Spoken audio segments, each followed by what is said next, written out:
My wedding dress 30 years ago. Would you like to hear the story of my wedding dress 30 years ago? Well, this was my wedding dress in 1991. Okay, and as you can see, even the neck there, bring it a little closer. You can see what it's looking like. You can see, so all these beads were hand sewn by me. I was getting beads and sequins from all over the world. My mother lived in the States then, and she sent a lot, and so were my friends. And I wanted this dress, and this dress was made from about 6 different styles because I had so many bridal books.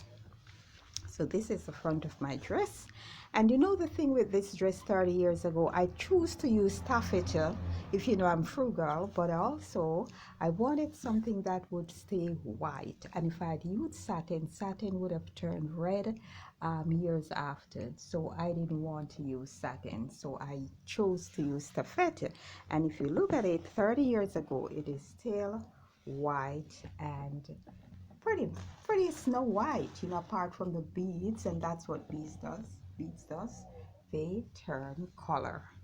So this is the wedding dress, and here is the back of the dress. I didn't bother to iron it because it's it's just too much work, so I just really ironed the front. But if you can look at the details there, and this sleeve back then was called leg of mutton. And if you notice, even on the sleeve, you can see the details there. And here will just come down on my wrist. Okay. And this is the back. And here on the bow, you have the details and all these motifs. As I said, I cut them from the fabric and bead them and sew them on to the dress. It's very long. And if you look here, I have different circles. So that's a V, and I have our different patterns, and here I have a round one, and that's the center.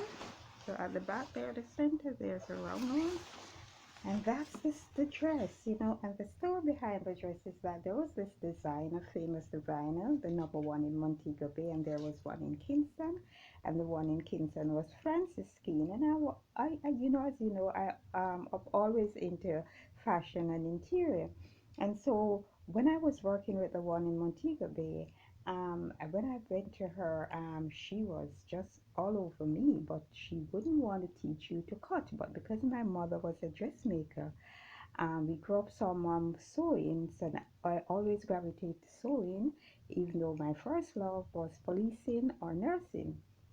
And so I had the experience.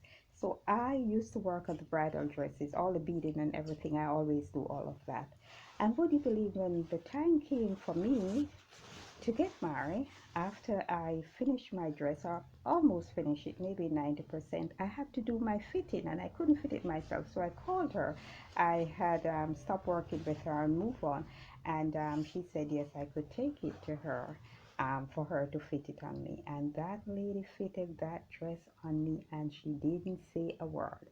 What they don't want to do is to pass on any information to others, because I saw people, my co-workers, they were all in worse situation than me, and they came, and when they're working, they want to learn things, and if they ever went to the table while she's cutting, she puts down the scissors and move away.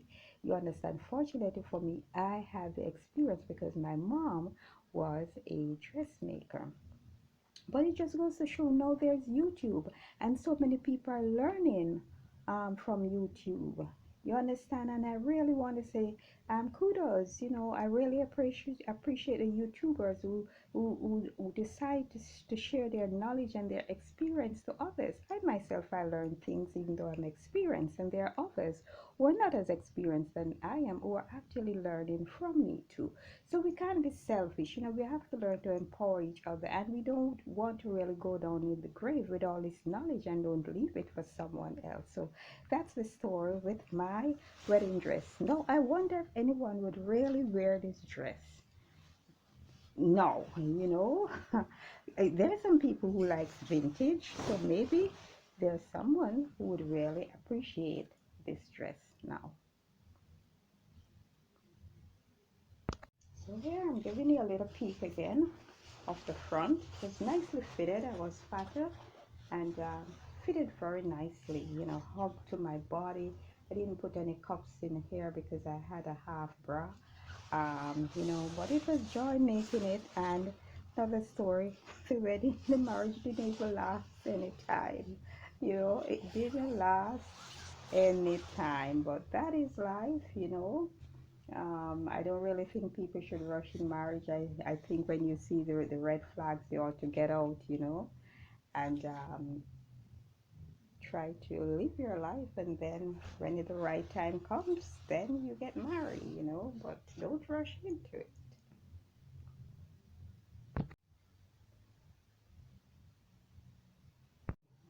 And here is a part of the back as I was showing you there. Yeah, so here is the back again with the circles that I was talking about. I realized that you weren't seeing there. There it is. And then there is this one that's actually a triangle. And as I said before, the motifs, I cut them. And here is another. This is what a diamond. So I have two circles, maybe two diamonds, and two V's. Okay, so that's the dress, the story of my wedding dress.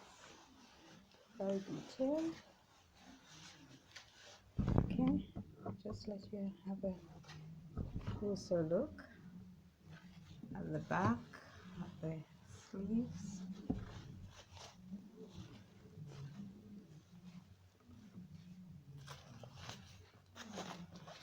The bow. And it was all done by me.